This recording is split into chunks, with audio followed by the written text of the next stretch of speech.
Shay Renee. So let's just get into it, shall we?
What's up, y'all? It's your girl Shay Renee and my husband Brian, and we are back to talk about divorced sisters. Now, y'all, I don't know why this camera won't focus, but it is getting on my nerves real bad. I don't know, but just bear with us. Hopefully, y'all can see us and you can hear us.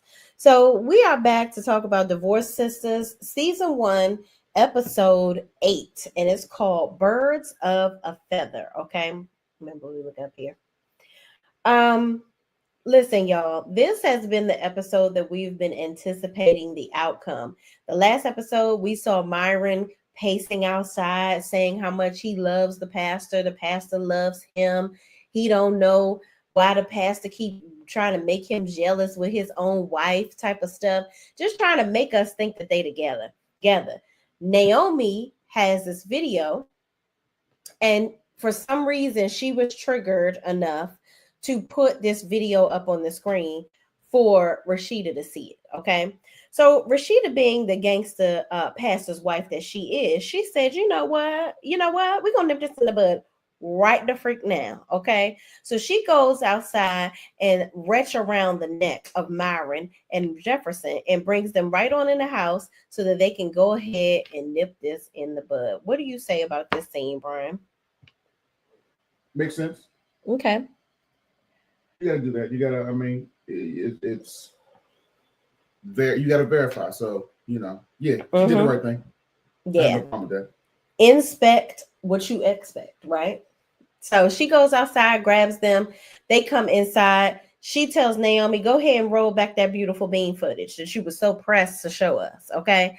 So they roll the footage back. Myron is standing there shaking in his church shoes, and Jefferson is like, what in the entire hell is going on here? He ain't say that because he a pastor and he can't say that. But he is a cussing pastor. He be doing it in the car with his wife, but I digress. So he's like, Myron, what are you talking about? Like, are you crazy? I'm not checking for you like that, sir. So Myron is like, he was like, who are you talking to on the phone? So he kind of skips over who he was talking to. Rashida is like, are you in love with my husband? Because I've been watching you and I've seen you and I've raised you. I know what you're doing. And he says, no, ma'am. No, I'm not. He's my pastor. No, I love both of you. I just want to take care of you. No, Myron. This is beyond caring for some damn body. Okay. At this point, this right here, this is inappropriate. This is inappropriate because you don't tell somebody, oh, he don't like when I'm talking to people and he don't know who I'm talking to on the phone. I know he loves me. He's trying to make me jealous with his wife. There is no way that you can spin a bob that into something that is appropriate. So Jefferson asked the ladies, do y'all believe this? Do y'all think this is true? And all of them say no, except for Naomi. And then Tiffany chimes in and says, well, I mean, they have been saying it around, And Rashida is like, girl, if people been saying that about my husband, why you ain't say nothing to me? This was before the guys came in. So Jefferson comes out and he says, you know what? We're just going to go ahead and fix this right now. We're going to fix this right the freak now. Okay. I'm not gay. I don't like men. I love women. Then they looked at him crazy because they like, oh, you love women, so you want to screw around with some other woman? He was like, I love my wife.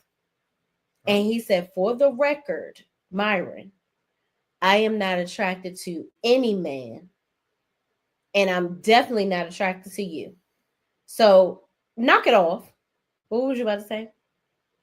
No, I mean I agree. Like that's you the first thing you say is I'm not attracted to men. Like I'm not gay. It's the first thing you say. I'm married, but if I were in that same situation, I'm not even, my wife being me having a wife is not even really even on the list. You being my wife or not, I'm not gay. So that's what I'm leaning on. So yeah. And you got to make that very crystal clear, because at this point, this man is having delusions of grandeur. But I'm sorry, I got to work on this camera. This is gonna really. He was still being but to be fair, Jefferson hasn't given off any kind of gay stuff, and is still being looked at by her friends as somebody who could be gay, which I mean, I don't know. I don't know what women, again, get into the mind of a woman. I don't know what sense that makes. He hasn't given any signs of it. Even if some dude liked him, what is the pastor really supposed to do? Correct. So you can't please them all. You cannot, unfortunately. So it is what it is, child. We just gonna have to work with this blurriness. I'm gonna have to figure it out because it's really annoying me. I'm so sorry. My hands are in the camera, y'all. But this blurry. You say blurry? Blurry mess is getting on my nerves.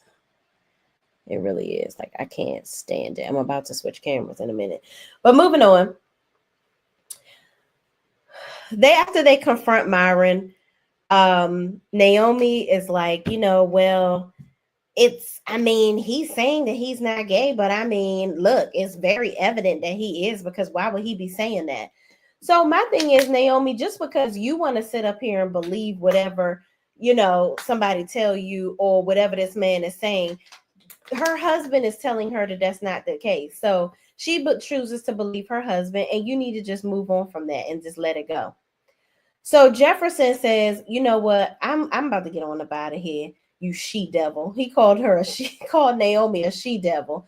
And then the ladies are getting ready to leave. Myron is like, Rashida is like, I'm going back to the church. And Jefferson says, I'll drive you back to the church. You ride with me. Myron, you hitch a ride somewhere with the ladies. So Myron is like, no, I'll get a ride share. And Bridget is like, I'll take you back to the church. But before they leave, Rashida says, and you know what, Naomi, I'm done. I'm good on you. I'm done with you. Because the more that we continue to sit up here and allow you to talk to us like this, the more disrespectful you're going to think you can get. And she said, I know you're hurting. I know it's a lot going on. But what I'm not going to do is allow you to drag me into your foolishness any longer. I'm good. I'm done. I don't want to do it anymore. I'm getting off this ride. So Naomi looks pissed off, like, girl, what? What's your freaking problem? You're not going to let me continue to emotionally and mentally abuse you? Why not? I'm going through something. You're my friend. You should allow me to do this. I'm like, girl, you have got to be crazy. You're tripping. Like, and the fact that, and that's what I was saying in the last episode, y'all. Women do not allow their friends to treat them like this. They simply don't. It's just not it's not reality. So moving on, y'all. Everybody leaves out to go to their prospective wherevers. Respective. I'm sorry. Hold on. Let me see if it'll fix it. Hold on, because the blurriness is pissing me off. It's not working. I'm gonna have to change cameras because I can't stand it. I thought you're not supposed to be looking at the camera or looking at yourself. Yeah, but this is the focus that people are going to see. Do y'all care? But y'all know what she looks like, right? Yeah, but that's annoying. One episode, you'll fix it in the next one. Like, let's just, there's that. Let's just push through it. Bottom line, y'all, FDB. Rashida canceled her as a friend. Cool. Yeah, it ain't gonna fix. No, I don't like people like these women and men, whoever's watching, will give you some grace I and hate will it. tell you to get it right for the next episode. I hate how blurry it is. Bear I'm with us, sorry, please. y'all. Bear with us. But anyway, they leave, and as everybody is leaving out and getting in the car and going wherever they're going, the cops roll up. And they don't knock on the door and allow somebody to let them in. They just walk in and serve Naomi with papers. First of all, that's not realistic. The cops are not going to just walk in your house. That's first and foremost. So they come in there and serve her with some type of paperwork saying that, she's being sued for, Geneva looks at the paperwork and she's being sued for $30 million. Oh, no, $50 million. Now, I don't know if all of that information is going to be on the paperwork, but whatever. Homeboy suing her for $50 million for burning up his wife's back. The thing is, Naomi, this type of stuff is going to continue to happen if you keep on fooling with him. If you don't fool with Franklin or his wife, leave them alone. It's simple as that. Move on. You had your multi-millions to start your life over again, but yet you want to keep on putting your hand in the cookie jar and fooling around. If you don't want him, let him be. Let him go on and live his best life with his wife. I'm sorry, y'all, I can't do it. Ladies, are there anybody who's watching who We just gonna use this ugly camera. defends what's her name, Naomi? Like I don't know, comment or whatever. I don't care what it is, but maybe I'm missing something. Are there any Naomi defenders where she got a raw deal or we're misreading the room or something like that? I'd like to know, or is it pretty a general consensus that she is batshit crazy and doesn't accept accountability and deserves everything that comes to her? Yeah, comment down below. What do y'all think that? Do y'all think that Naomi is crazy? And what do y'all think? Like, do y'all think that Naomi just needs to? Well, how can we stop the madness at this point? Because or is it something that we're not considering? Yeah, it's maybe someone's got a different perspective that she is misunderstood or something. I think that a lot of women, when they're emotional, and they're going through something, they use the fact that they're going through something as an excuse to be a bitch. And it's not an excuse. You have to get help. You have to do better. You can't sit up here treating people like crap and expect people to just be okay with it. It's just not, it don't work that way. So moving on, Geneva tries to tell her that you fucked up. Like, you fucked up. I told you that this was going to happen. You probably going to end up going to jail and you ain't going to have no money at this point. Like, you screwed the pooch. And what she say about that again? She was like, she was like, well, what, jail is better than the life I'm living right now. I was like, girl, you really are Delulu. Because there is no way that you could at any point think that jail is better than this. You living in the lap of luxury, you can go and come as you please. There's no way. Oh, that worked. You don't have a roommate. Let's just stop right there. You don't have a roommate. Ain't nobody clocking when you go to the bathroom. None of that. And okay, women can be gross. Well, there's that. There is that. Nobody telling you when you can eat. Nobody telling you when you can do anything. Girl, jail is nowhere near better than this. So stop. So moving on. She's not taking it serious, and Geneva is trying to tell her, listen, girl, you about to get absolutely screwed. So Bridget is in the car with Tiffany. Okay. So Tiffany and Bridget are having a little heart to heart, and they're talking about this whole situation with Rashida and the pastor, and they're like, what in the entire F just happened here? So then Tiffany starts talking about Javon and, how they're going on a date and this, that, and the third. And Bridget is just like, I don't know what is going on with the pastor and Rashida and Myron. I don't think that Myron is, meant any harm by what he was doing, but really, this is a mess. That's basically what they said in so many words. And she said that Rashida watches Myron like a hawk. So I'm pretty sure if Myron and the pastor were doing anything, she would know about it. So, well, I'm sorry. Correct me if I'm wrong. Has Rashida ever? She would ask her husband. Would she ask, "Is Myron into you?" Or would she ask, like, "Are you attracted to him?" Like, what's always been her stance? Has her stance always been, "I think Myron likes you, but I know you don't like him. Talk to him," or is she thinking like, "Y'all got something going on"? Like, what is? It's all over the place. Because if you think about it, when Rashida was on the side of she was sitting in the bathroom talking to Jeff. And actually, let me take that out. Rashida, Tiffany, and Bridget, we are recording this at 12 a.m., y'all. So give us some grace. They were not talking about Javon. They were just talking about the situation at hand. But moving on.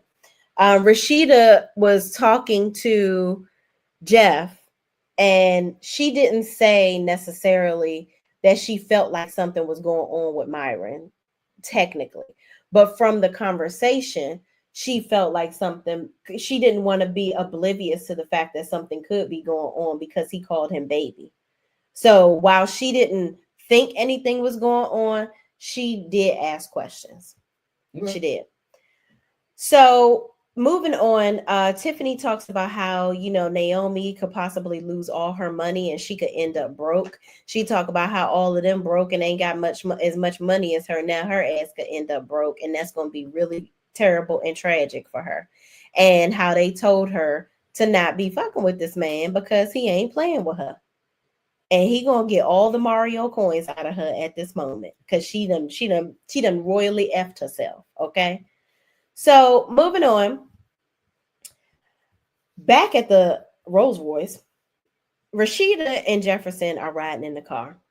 So Rashida is talking about how Myron, she always knew that, she did say she always knew that Myron had some sort of affection for Jefferson, but she never thought that Jefferson had anything for Myron. She felt like he always looked at him in a certain way. And at first she thought it was just of admiration, but over time it became very inappropriate. She's like, he always all up on him, always into everything, all up in the videos. It was just too much. So then she was like making jokes like, yeah, he be all on your butt. And he trying to keep your seat warm because he trying to make sure your butt ready and all this, that, and the third. So they have a little laugh about that. But then Rashida shows a pee cup because she's like, their son is getting out of control. And she needs to make sure that he's not on something because he's asking for money all the time. He's being disrespectful. She needs to understand what's going on. So Jefferson is at a loss because he's like, why are we at this point with our child where we got to be giving him pee cups and stuff? So that just shows the disconnect that Jefferson has with the children and what's really going on. What were your thoughts when you saw the pee cup in specific? As a parent, it's a possible outcome like that. It can be. I mean, I'm trying to think back when I was that age, high school age, and if my parents would have come to me with a pee cup or something like that, how I probably would have reacted. But it's.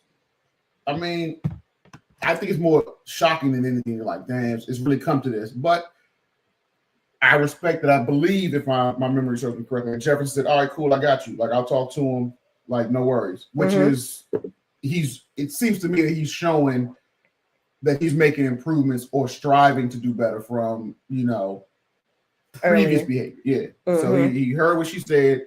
All right, peek up. It's coming to that, yeah, because he wilding out, heard you. I'll take care of it. So I respect that Jefferson did that. Yeah, I agree. So they get back to the church. As they're driving to the church, Bridget and Tiffany get out of the car. Tiffany says, well, I have a date later, so I gotta go. I'm going home. Bridget says, okay, I'm going to church. I'm going to get some work done. as she's going into church, she sees Myron sitting in his car crying.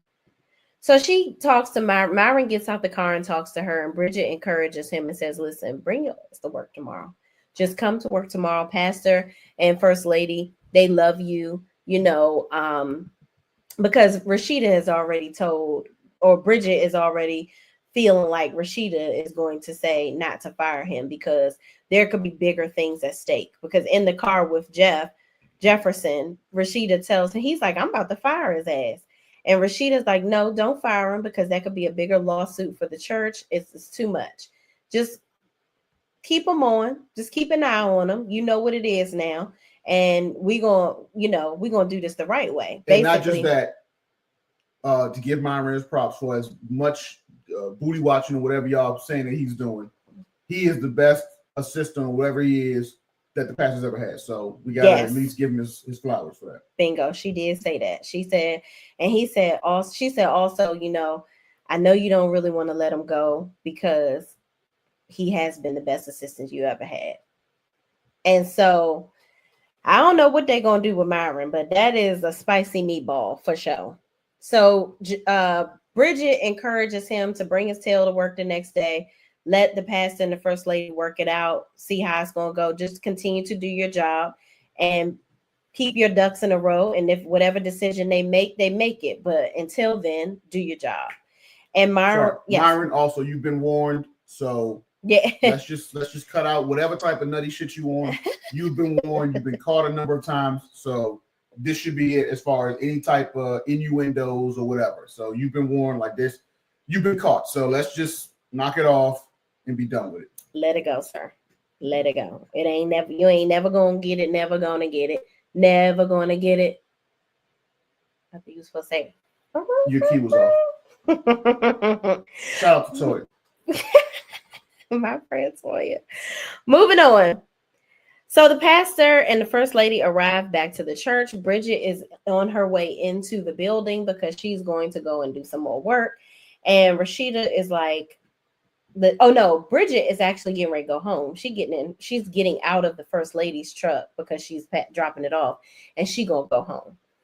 So she has a quick chat with Rashida, and Rashida says, she's like, Bridget is like, Myron, I saw him. He was crying in the car, and he thought y'all was gonna fire him. Rashida was like, no, we ain't gonna fire him. And then Bridget was like, you not? And she was like, no. She was like, you must got something up your sleeve. And Rashida was like, yeah, we're going to figure it out. We're going to work it out. And so she tells Bridget to go ahead and go home and don't worry about, what's going on. And then Bridget says, I'm sorry about Naomi. You don't deserve that. Like, she shouldn't be talking to us like that. And I'm about to be done with her too. And First Lady Rashida says, you know what? I ain't tripping off of her, and y'all will be done when y'all ready to be done. But I'm done now. And she was like, keep me posted on Vaughn and what's going on with him. So Bridget gets in her car. It looked like she driving a Lexus truck while Naomi over there calling her broke. So moving on, we get to the next scene. Tiffany is at home taking off her big yellow suit because she's trying to get ready for her date for later on. So Javon calls her. And in so many words, he's trying to convince her to go to Italy with Geneva and William. And I'm like, Tiffany, you have got to know that there's something wrong with this situation. Why is this man calling you on the eve, early eve of y'all date? You are having so much excitement about going on this date with him and being happy to be with him alone. And then he's pressing you. He's talking about, you like to be spontaneous. Oh, okay. If you do, all right, well, let's go to Italy. If I tell you pack your bags and go, you gonna go. And when she finds out what it is, she's like, wait a minute, I'm supposed to be watching Anika, which last episode, sis, you told Rashida to watch Anika. So I am confusion. No, that's still those are threats. So I don't mind her doubling back because I don't really want to pass off my responsibilities. So I don't really want to have to pawn Anika off on Rashida. I'm just trying to get some answers because y'all know something that I don't know. So I don't have a problem with saying that. Whatever. She a fugazi. So anyway, she's like, I'm watching Anika anyway. So, I can't go on this trip because I already promised to do that. He's like, I'm sure we can get Rashida to watch her. I'm like, wow. So you're doing all of this to get to Italy with Geneva and William. Like, you can't get, when are you going to work, sir? It's like every waking moment is you stalking Geneva, trying to get with Geneva.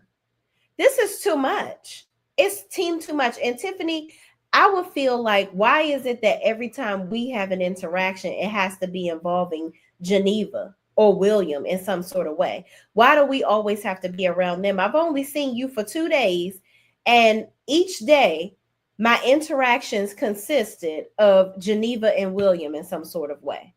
You got to open up your brain, sis. So he's like, I'm sure Rashida can watch her. And then she's like, no, well, Rashida can't watch her. Rashida's busy too. And he's like, well, I'll talk to William. Maybe we could just bring her with us. The fact that you are so pressed and negating this child's care just so you can get on this trip, I would be like, why are you so pressed to go to Italy, sir? That's where the questions would start. Well, beyond that, obviously that's wild. Wouldn't that conversation be better had in person? Exactly. Just over the phone, trying to, because I got to read your body language, because again, it is an awkward conversation. And anytime some woman's like, because she's confused and she don't understand why, it's just a lot easier to have it in person, where you can use you being attractive or whatever, maybe hold her hand or whatever type of weirdo shit you would do to coax her into it. So I just think that conversation would have been better had in person.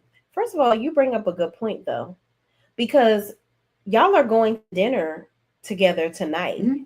Why was it so urgent to call Tiffany before dinner to convince her of this?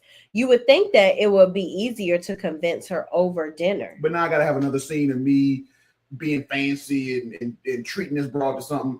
It's a lot easier just in writing it to say, let's just have a conversation. So we don't actually have to show them going on a date somewhere. It makes me feel like now, which we're going to get to it. We'll get to that part.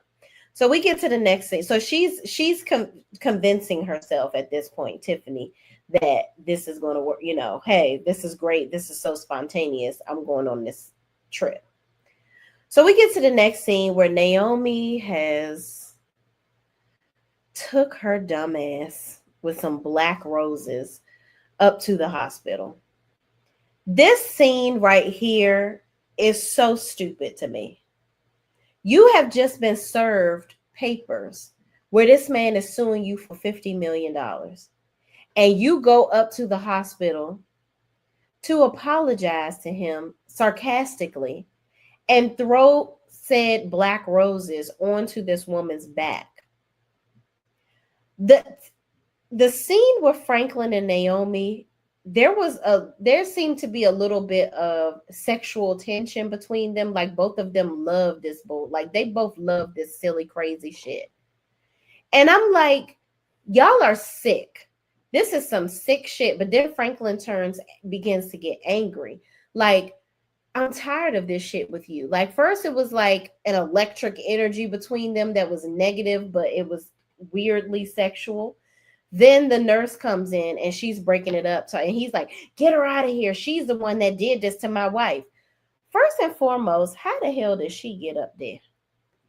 She would have been on, I wouldn't think that she would come, but she would have been on some do not visit list of sorts. You wouldn't think that, why would he even put her on a do not? No, so, no. I wouldn't think that she would come up there, right? That's true. So he has no reason to be like, oh, let me make sure I block her. And by the way, just a side note, which is, again, why I would like to get opinions on if anyone sides with Naomi in any part of this.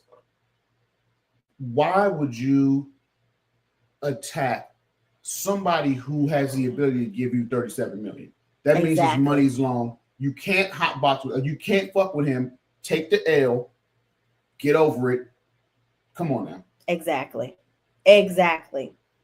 This man obviously has more money to burn. Diary of a Mad Black Naomi. Child. Brain soul separately. Well said. So the nurse ends up ushering her up on out of the hospital. So she leaves. Mind you, your ass could have gotten locked up right then and there. Really, in real life, that's what would have happened. She would have been going to jail right then and there because you are going. That is premeditated. Exactly. So moving on, Rashida is in the car and she's talking to. I know you know. Go ahead. It just came to me. Do you think that that's still that white woman that's laying on her back? I mean, laying on her stomach, or you think it's just some extra? Like, do they still have that woman? That's a mannequin. All right. Yeah, that's exactly what. And by the way, just a side note, I keep saying this. If it feels like we're jumping around or you kind of confused, you did upload the whatever's so people can watch it, right? Yes. So they can watch that episode and judge for yourself. Judge for yourself if you're a Naomi fan. Go ahead, if you do not have BET Plus, feel free to go on to Patreon. We have the capability of watching along with us. We've uploaded the episodes, and we will also have a version of our reviews on Patreon where we're watching along with you all and giving commentary that way as well. Yes. So moving on, we go to the next scene where Rashida is in the car and Tiffany has called her to tell her about this outrageous situation with Javon. So she's like, girl, he asked me to go to Italy. And in so many words, Rashida like, girl, don't do it, girl. Don't do it. Tiffany like, but I did it. I want to go. Rashida is like, girl, I'm not watching Anika. You need to watch Anika and you need to tell him no. This is not a good idea. Absolutely not. Why? Why would you do that? So Tiffany is like, but I really want to go. And Rashida's like, but you really don't. You don't need to do this. You've only known this man for a whole day and he's doing all of this already. It's too much. So Tiffany's like, you're right. I'm not going to go. I'll tell him. So she's trying to figure out how she can let this man down easy because she done committed to watching Anika and she's realizing that she's doing entirely too much. So moving on, we get over to the bank. So Hakeem comes in here and Naomi shows him the safety deposit box that has the $1 million in it. So he's like, dang, I ain't never seen this much money before. And so Naomi was like, okay, so when you gonna do it? He was like, I mean, I need something. I need some collateral or something. She was like, you ain't getting shit until you do it. And he's like, what's stopping me from busting you over the head with this right now and rolling up out of here? Because you're in a bank and you're in the back in a locked up room. And she had to get people security to even get the money to have you back here. Are you dumb, Hakeem? You're not going to make it out of that door with that thing full of money. How stupid. I think ultimately what he's trying to say is, watch how you talk to me, because you've been talking to me reckless, and you being a woman and me being a guy who can break your fucking jaw with ease. And you want me to, keep in mind, you want me to kill somebody. So give me a taste of this before I just take some money up off you. I don't know. Maybe I don't have a lot to lose. But he's, again, obviously he can't really walk out of there with the money. But I think he's really just saying, come on, man. No, I think he's really stupid, but okay, your logic would make much more sense. But unfortunately, I mean, $1 million cash straight in front of you might make you do or say some but you're not stuff. about to hit her over the head in the back of security. Have you ever seen a robbery? In the bank. Have you ever seen a robbery? Have you seen a bank get robbed? You're gonna get caught. Have you seen a bank get robbed? I do. They walk up out of there. So they walk up out of there. He ain't walking up out of there. That was just the whole point for me. But moving on, she begins to go into, oh, I know your whole life story. Yeah, you wouldn't want to do that to me. And you know your 9-year-old daughter. Yeah, and she said the little girl's name. You want to go home and see her? Oh yeah, and this money right here, you wouldn't get any of it. Remember your attempted robbery, that you did already, and you didn't do or whatever, or attempted murder or something like that. It was attempted murder. She basically went down this rap sheet of stuff that he's done.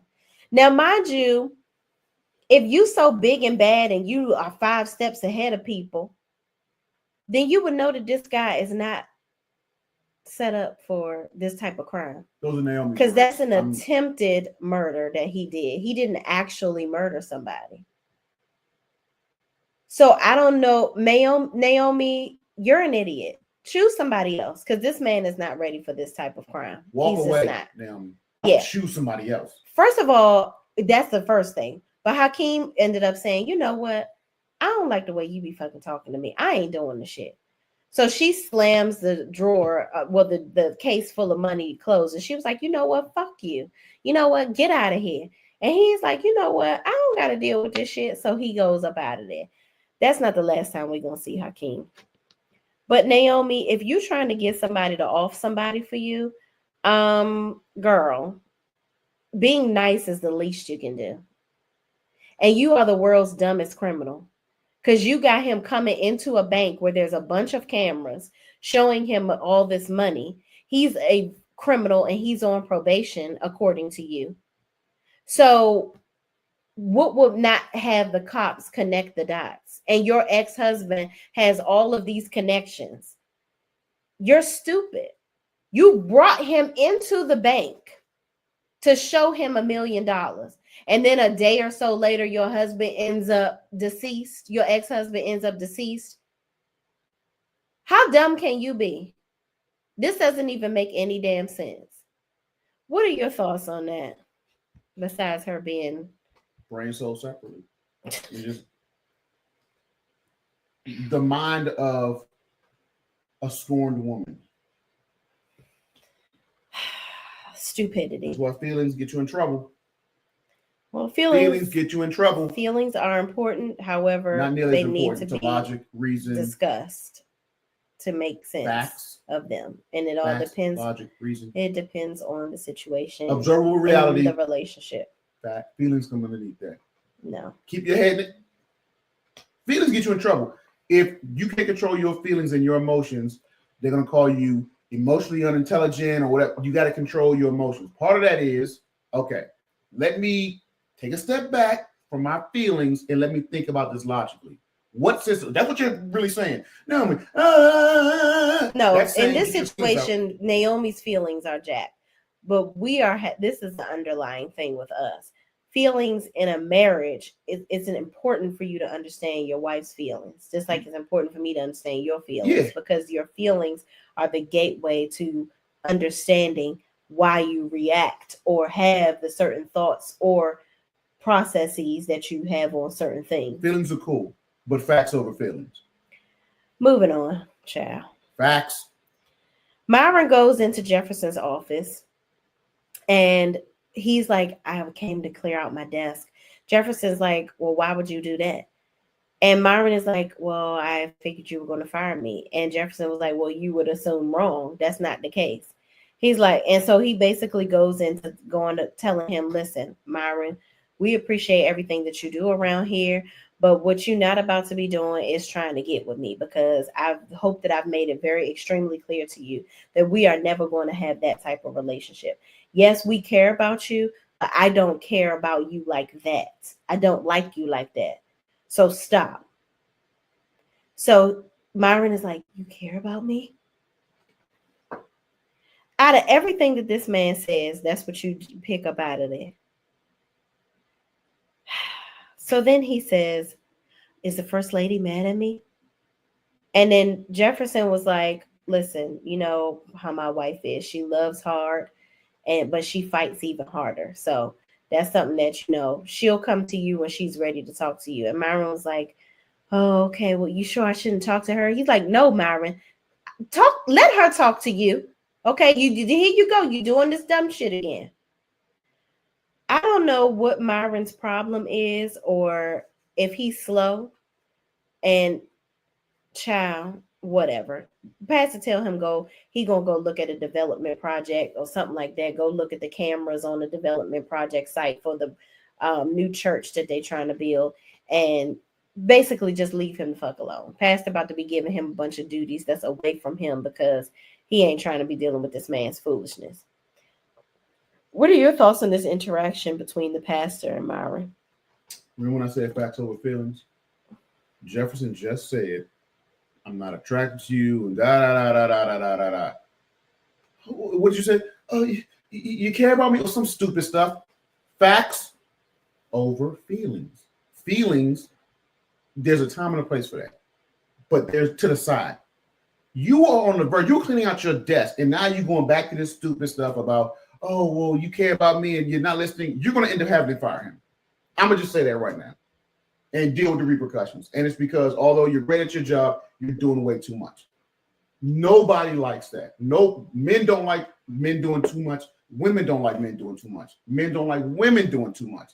If you are synonymous, if you as a person are synonymous with somebody doing too much, come on. What's your quality of life? Yeah, Myron ain't catching the hint. You gotta let him go. Yeah, you got to. So we get to the next scene where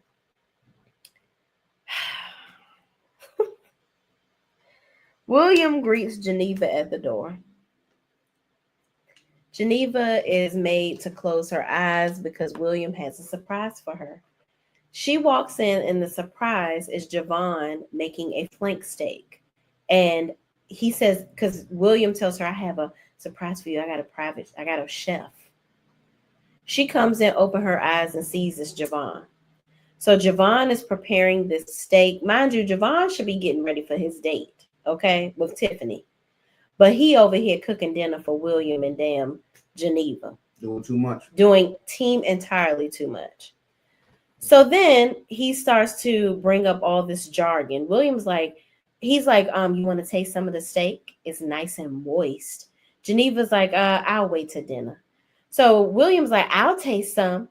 So then Javon says, it's like you just got to get it to just the right temperature. It's just nice and warm right before it's ready to explode with flavor or something like that. Basically describing her coochie cat if, they was to go ahead and do the do. He's basically letting her know, I know that you are just getting primed up and you are over there in heat wanting me. I'm just making it even more difficult for you. I'm just going to keep on poking the bear until you eventually explode. And I'm like, why are you so comfortable to say these sexual innuendos, but you're supposed to be talking about steak in front of this woman's husband? And why is William not looking at him like, oh, pause, my guy? Why are you talking to my wife like that? Is you cool? Because you using some real descriptive words over here over some flank steak with my wife. That's crazy and very weird to me. So then they get to talking, and William, oh, that was from this. I was like, is that Gavin? William comes up with the bright idea of telling Geneva about Javon wanting to come to Italy. And so Javon is like, yeah, we're going to go and I'm going to bring Tiffany. And she's like, wait, Tiffany can't go. She was supposed to be watching Anika. And they were like, oh, well, she's going to talk to Rashida and see if she can do it. And then he was like, you know what? And if Rashida doesn't want to, Javon's like, and you know what? If Rashida doesn't want to watch her, we could just bring her along on the trip. And I'm like, first of all, Javon, who are you to be making these decisions or suggestions? And William is like, yeah, we can bring her. First of all, William, you just said that you wanted to go on this trip with Geneva because y'all haven't been on vacation with each other in a while and y'all haven't done anything without Anika. So this was going to be like y'all relationship rejuvenation trip. So this scene right here makes me think that William, he knows what's up. Something is going on. I also feel like Javon may have had something to do with Anika in this injury. Because did you set up something for her to get hurt so that there could be some type of blood transfusion situation to speed along this child? I don't know. I am confusion. What say you about this whole situation in this kitchen? I'm gonna be honest with you. I don't know who's nuttier, Tyler Perry or you. Tyler Perry, for sure. Okay, well, it's you run a close second, and it's obvious that you've never been a man, because in your head, so now Javon cooked up a way to have this little girl fall right when the nanny's like within 10 feet of her, fall, and then she need a blood pressure. I don't know. Let me pause you. Don't you ever think in your life that I would think any of this shit happens in real life. I am thinking in the mindset of a person that has watched several Tyler Perry shows, movies, plays, etc. None of this shit makes any sense. However, it is predictable because he writes the same stuff over and over and over and over again. Will you apologize if you're wrong that William knew this entire time that I gotta take your word because you do watch a lot of his shows, because he is letting letting some friend pop juicy meat in his wife. What are you? Yeah, that's insane. That is insane. Because why am I about to be feeding your wife? Let one of your friends come over here and be feeding me. How would you feel about that? What is he feeding you? Steak, a shrimp, anything. Is that okay? The short answer is what you want to hear is no. But there are extenuating circumstances where I would allow it. But there's no way that you're going to allow your friend to be like, oh, it's melted right and juicy, and staring at me as he's saying it. I'm saying, did you even when I said extenuating? So the first thing that meets the criteria is you and I are really over. That's the first thing. Why are we over? In order for somebody to be doing that and me allowing it, I don't feel about you the same way. We're married technically, but I've fallen out of love with you. I'm on to some other stuff. I got some other stuff going on, and that's part of my whatever cockamamie scheme that I have cooked up. But if we're in a loving relationship, there's no way that one of my friends, one, would try that, or two, me allow that. But if I was already checked out of the marriage and I'm like, listen, I need you to run a play for me, we're setting you up on something, then I can see myself allowing that.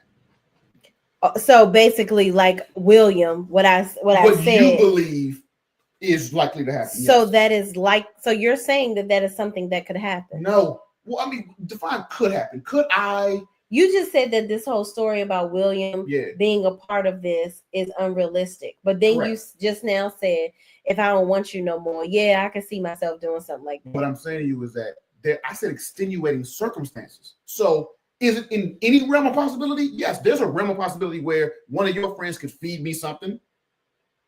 There's no situation where your friend couldn't feed me something. Is that what you're telling me? Stop. What are you talking about? Feed you some information about? No, feed me some. The same way we're talking about steak or whatever. You're telling me there's no situation where a friend of yours could fork feed me? No. Okay. My friends should not be feeding you anything.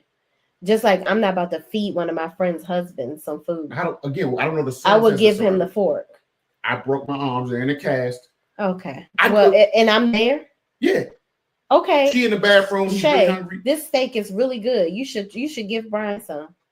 Bitch, listen. I had the steak and it's going through me. Can you just feed Brian so he can shut the fuck up? No, that is just totally taking it real far. I said extenuating. So now your arms broke. I said extenuating. I didn't say on a random Tuesday. I said extenuating. Bye, Brian. My friends better not be feeding you shit, okay? You know which friend. You feeding me a line of bullshit right now. That's what you doing. And I got something else for you. Moving on. So we get to the next scene. Oh no! Before this scene is over.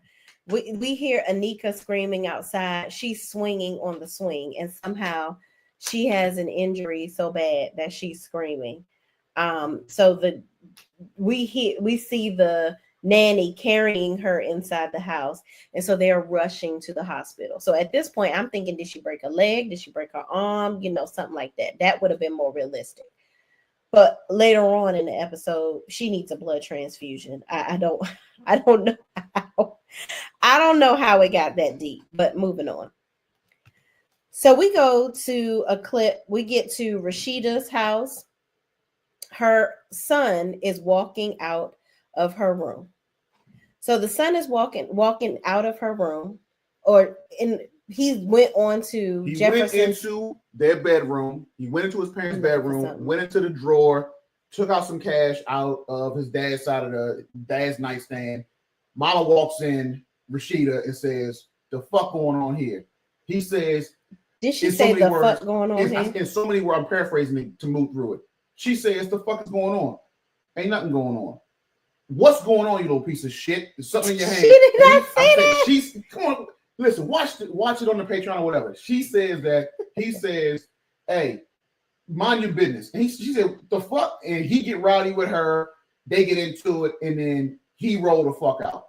Yeah. And now she's all, "I can't believe my son Buck jumped on me." So that's where it is. You start to feel a certain way. Oh, what if my son does that when he gets a little older? But again, that's where Big Daddy's around, so that doesn't happen. Big Daddy, really? G-check. Yes, that's what you want me to do.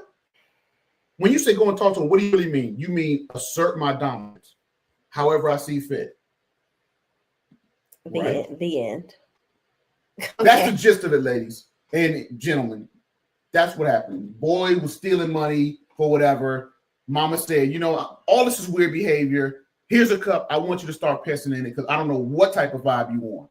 He doesn't want to do it, obviously. But he didn't do it. I don't remember whether he did it or not. No, he was on some I ain't doing this shit. He ran on up out of there. Yeah. Because she wanted him to piss. He was like, "I don't respect your come on, man." Because he's in high school, by the way. It's a lot of testosterone. He's not trying to hear his mama, especially if he's not really doing drugs. And I definitely don't want to take no piss test.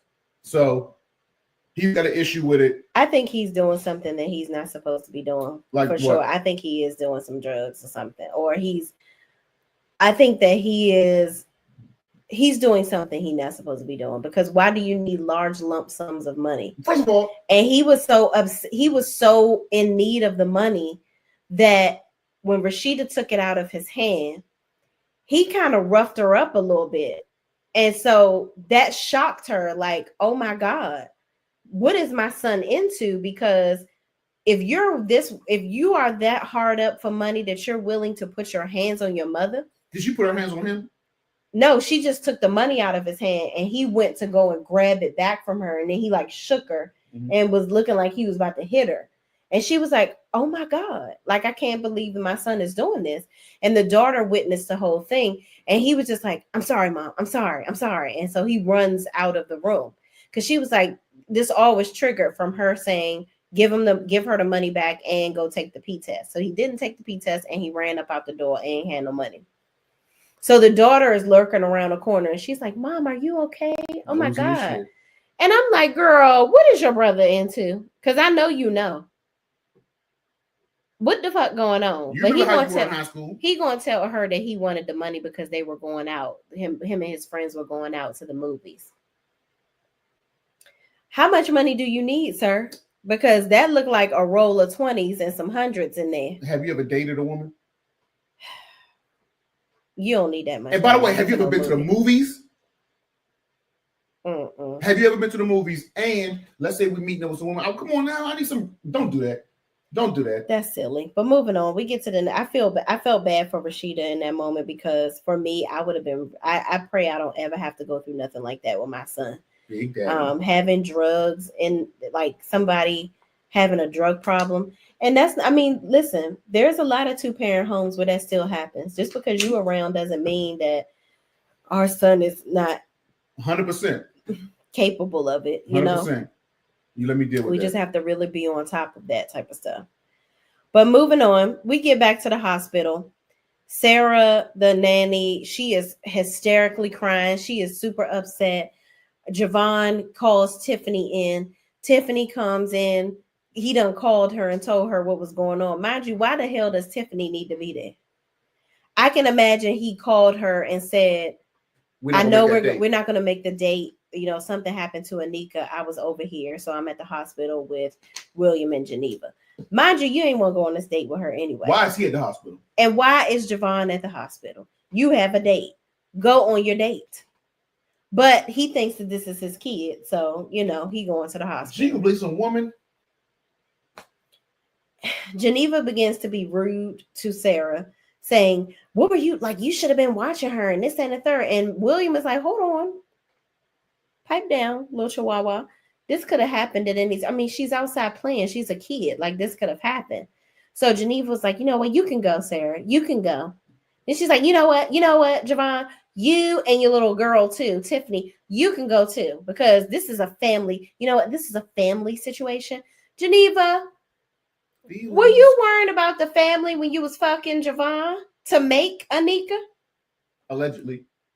Oh well. Listen, she ain't William's kid. We don't know yet. Don't stop. You don't know that. Allegedly. She ain't William's kid, okay? That's what the people is trying to portray in this movie. I mean, in this show. It's a cliffhanger. Well, it ain't nobody hanging. You are.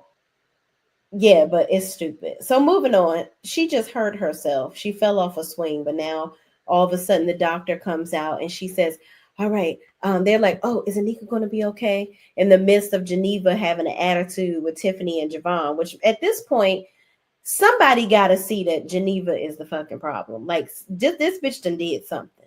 Okay, she into some weird shit with Javon. Tiffany, you got to see that. Why is this ninja all the ways around? Why are you over their house and we getting ready to go on a date? Just why? You ain't by that house next door yet. Why you over there? Moving on. The doctor comes out and she's like, you know what? Anika's going to be fine. She just needs a little blood transfusion. I never seen nobody need a blood transfusion because they hurt their leg or their arm from falling off a swing. Okay. Did she fall on a really long nail and scrape herself and lost a lot of blood? I don't know what's going on, but she need a blood transfusion. The nanny don't have blood on her. Yeah, Nanny ain't had no blood on her, nothing. But she needs some blood, y'all. Stupid as fuck. But I think Tyler Perry, this is his this is a unthought out, is not well thought out process of him trying to, I get what he's trying to do. He's trying to speed the story along so that, you know, we can stay engaged. It keeps us suspenseful. There is some suspense here, but he's trying to get the stuff out quickly, right? Which I can appreciate, but it don't make no damn sense. Just have her cut herself in the kitchen. Right. That would have been made so much more sense. So much more sense. But moving on. The doctor says she needs a blood transfusion. Geneva, I think you should do it. William says, oh, I can do it. You know, she's like, it's best to come from the parents. William's like, I'll do it. Geneva's scared of needles. I'll do it. She's terrified. And Geneva's like, yeah, he can do it. That's her father. And the doctor's like, well, Geneva, I actually think you should do it. He's like, no, I'll do it. You know, it's fine. She says, well, Anika is AB. And he said, oh, well, I'm O. He just said, oh, he didn't say positive or negative or whatever. He just said he's blood type O. Oh, O doesn't have a negative or a positive. I'm looking at this chart. Yeah, but anyway. I'm O positive. You are? Yeah. Anybody that has a child that is O positive or O whatever, they would not have a child that is AB. So there is a chart that I had pulled up that I can't put on the screen. I'm going to see if I can show it to y'all. Let me see. Oh, it's up here. I'm sorry. This is the camera. So this is the chart, y'all. So parent blood type A, AO. I'm moving. I can't. You are. My directions are just totally off here. Okay, here's where y'all can see it all. Okay, so this chart basically shows you how a person that has an O type blood would not have a child with an AB blood type. Okay, so William makes that clear, and he's like, well, wait a minute. So you basically telling me she's not my child? So then you see Javon back there like, okay, now it's finally going to come out that possibly he's the father. So this is supposed to edge Geneva along to get out of the marriage. Let me tell y'all something. This whole storyline with Javon and Geneva brings me to this here. This movie, I forgot the name of it, but this is the Tyler Perry movie. Hold on, y'all. Medea's. It wasn't no Medea. Hold on. I think it is Medea. Like Medea goes to rehab or something. The movie was called Temptation: Confessions of a Marriage Counselor. Okay. A lot of this stuff with this Geneva storyline, along with Javon, it's given very similar to Temptation. Successful guy. She was married to the pharmacy dude up in the top left corner. She's married to the pharmacy dude. They had been high school. I mean, they had been together for a long time. I guess he became boring to her at some point. This guy was so exciting. His peen was better and all this, that, and the third. But he ended up giving her a whole disease. They was on private jets and doing all this stuff, but he got her hooked on chronics. Okay, got her hooked on the chronic. Got her doing like having orgies and crap. Dang. Just got her into all this stuff, and then he ended up giving her the 3-letter word. Okay, and so her marriage ultimately ended. Her now ex-husband married Brandy, which was his pharmacy tech. Way to go, my dude. The pharmacy tech at the pharmacy that he was at, but they remained friends because her practice was across the street from the pharmacy, because the movie is based around her telling her life story to other couples to make sure that they don't make the same mistakes that she made. So she goes to this pharmacy that her ex-husband works at and gets her medication. And so him and his wife always check on her and make sure she's okay. So I feel like that's what's going to happen to Geneva. They're going to get a divorce. She's going to end up having all this amazing worldwide schmexcapades with Javon. Then she's going to end up realizing that it's not all it's cracked up to be. The sex it wasn't worth ruining your marriage with your good husband. Okay. So I just wanted to bring this up because this show has so many similarities to this movie. And I feel like in typical Tyler Perry fashion, he likes to write the same shit over and over and over again. And I feel like with this, it's going to be the same story, just with a slight little twist to it, because it's an ensemble cast with a bunch of people versus a movie. I'm sorry. So this is your outlook. Mm-hmm. So are you saying that in this show, there's only going to be one married couple, the pastor and his wife? Yes. Okay. I think everybody's going to end up being divorced. Geneva's is going to be the one where we can actually see the divorce happening, because everybody else came in divorce. Bridget never was married.